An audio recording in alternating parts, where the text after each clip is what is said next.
me what I want this year, and I try to make this kind and clear. Just a chance that maybe we'll find better days.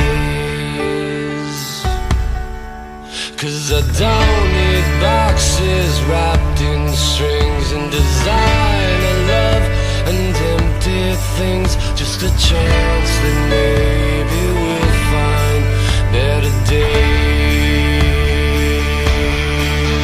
So take these words and sing out loud, 'cause everyone is forgiven now.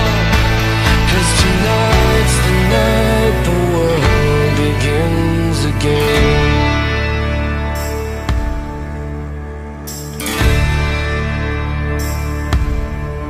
I need someplace simple where we could live, and something only you can give, and that's faith and trust and peace while we're alive.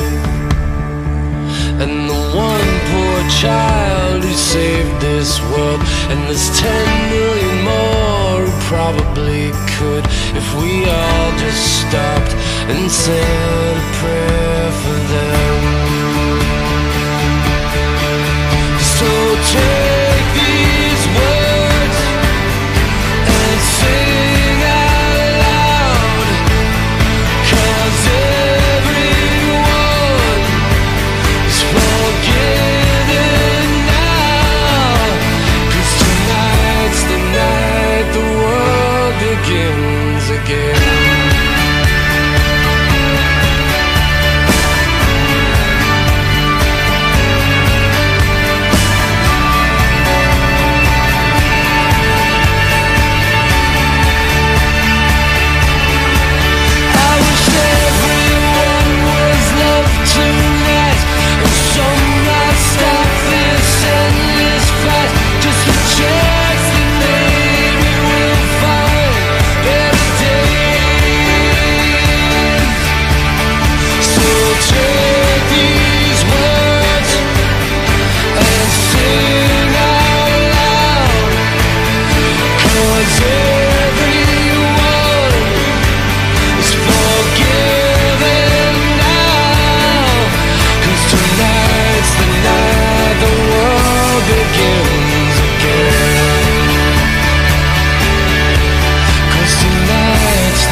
So as you all know, tomorrow is Veterans Day.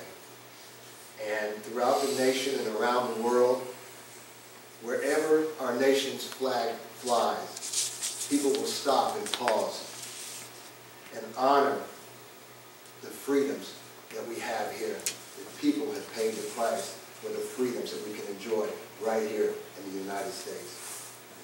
So this morning, I want to just ask all of the veterans, all of those who have children or grandchildren serving, or have had past spouses serving, to just stand up this morning so that we can just give you a round of applause.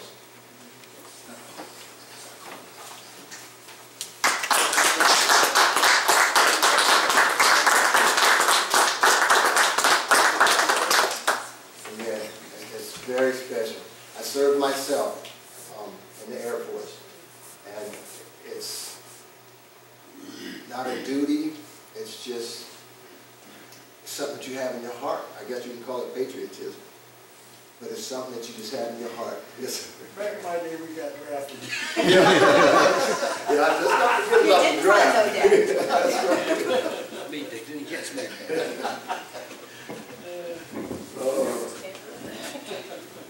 Well, I'm just glad to see everybody this morning, and that you can be here and be a part of this special day.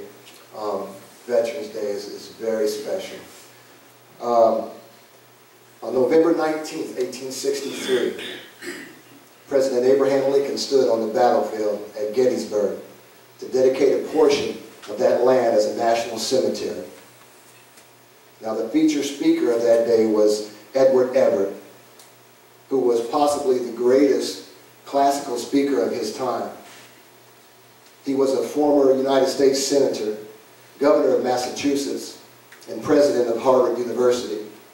And he spoke for more than 2 hours to an audience of 25,000 people. It was a masterful address. It was bold and spectacular in its presentation. And then next was a musical intermission by the Baltimore Glee Club. And then, finally, President Lincoln was formally introduced. And the people settled back down in their chairs and they sat in the lawn, getting prepared for his address. And Lincoln spoke simply and clearly, and startled the people by his briefness of his remarks.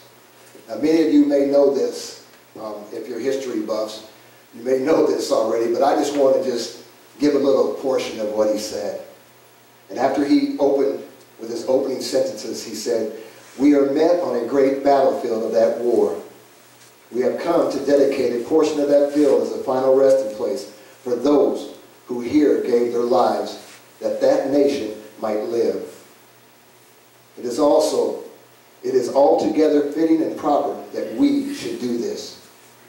But in a larger sense, we cannot dedicate, we cannot consecrate, we cannot make holy this ground. The brave men, living and dead, who struggled here, have consecrated it far above our poor power to add or detract. The world will little note nor long remember what we say here, but it can never forget what they did here. It is for us, the living, rather to be dedicated here to the unfinished work which they who fought here have thus far so nobly advanced.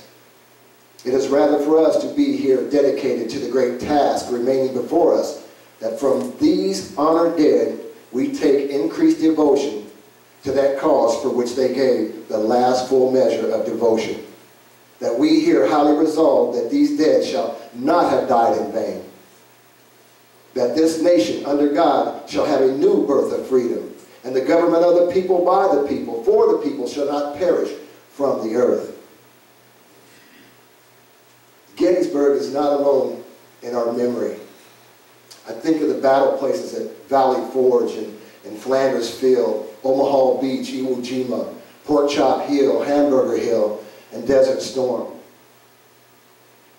And we must understand that if freedom is to be carried out from generation to generation, if our children and our grandchildren are to enjoy freedom, then we must be willing to pay the price, because freedom is never free.